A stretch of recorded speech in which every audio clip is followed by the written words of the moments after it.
एक विद्यार्थिनी last 1 year ती प्रॉपरली आपल्याकडे UPSC प्रिपेअर करत आहे, सगळ्या टेस्टमध्ये टॉपर राहिलेली आहे, पण मागच्या 2 टेस्टमध्ये एकदम परफॉर्मन्स डाऊन झाला आहे, कॉन्फिडन्स लॉस झाला होता.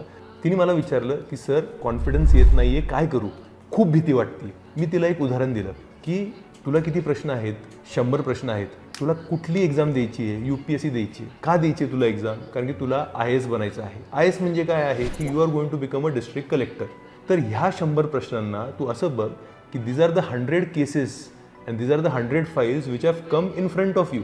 आणि आता हर एक प्रश्नाला जस्टिस दे आणि हर एक प्रश्न प्रॉपरली समजून घे. आणि जर तुला हा प्रश्न प्रॉपरली समजला असेल तरच या फाईलवरती तू काय कर, जजमेंट दे. जर तुला प्रश्न समजला नसेल तर तू उत्तर देऊ नको. ह्याप्रमाणे तुम्ही एक प्रश्नाला प्रॉपरली कॉन्सन्ट्रेट करू शकाल. Life is just like cricket. There are going to be ups and downs. Just because माझा मागचा पेपर चांगला गेला नाही आहे, I just have to forget it. मला बाउन्सर आला, मला कुठेतरी बॉल लागला, I just forget it. I just focus on the next ball and try to give my best on that. शेवटी तिने मला असा प्रश्न विचारला, सर आता फक्त 40 दिवस राहिलेले आहेत, so do you think that I can make it, I have to revise so much. तर मी तिला सांगितलं, don't think about 40 days, think about 1 hour, think about 1 session and think about 1 day.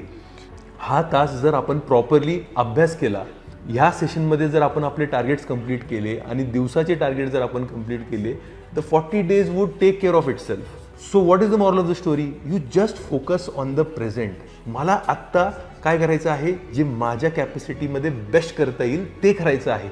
Just be in the present and give your best. अगर मैंने every hour every day best दे दिया तो automatically it comes out to the Gita's philosophy, निष्काम कर्मा. Right, कर्म करते जाओ, फल की चिंता मत करो. तुम्हाला ही ॲडवाईस कशी वाटली मला कमेंट बॉक्समध्ये नक्की कळवा. आणि तुमच्या ओळखीमध्ये जर कोणी UPSC MPSC करत असेल, हा व्हिडिओ त्यांना शेअर करा. मला माहिती आहे या व्हिडिओमध्ये त्यांना नक्की मदत होईल. धन्यवाद.